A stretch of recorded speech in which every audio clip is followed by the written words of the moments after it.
अस्सलाम वालेकुम नाज़रीन, मैं आपके मेज़बान दुआ नाज, आप देख रहे हैं K20 न्यूज़। जी नाज़रीन, खबर शामिल करते हैं।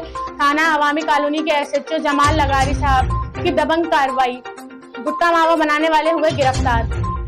सुबह सवेरे मावा गुटखा बनाने वाले कारखाने पर छापा, 2 मुलजिमान गिरफ्तार। कब्जे से बड़ी मिकदार में मावा गुटखा बनाने का मटेरियल, छालिया, कत्था, चूना, खुशबू, तैयार मावा, खाली शापर, सूखी और गीली बड़ी मिकदार में छालिया, तंबाकू को काटा, वजन करने वाले छोटे बड़े बर्तन, टप वगैरह बरामद। मुखबर खास के इत्तला पर सुबह सवेरे 5 बजे के करीब करंगी नंबर 5 के एरिया एक मकान पर छापा मारा, जहां से गुटखा मावा बनाने का कारखाना पकड़ लिया गया।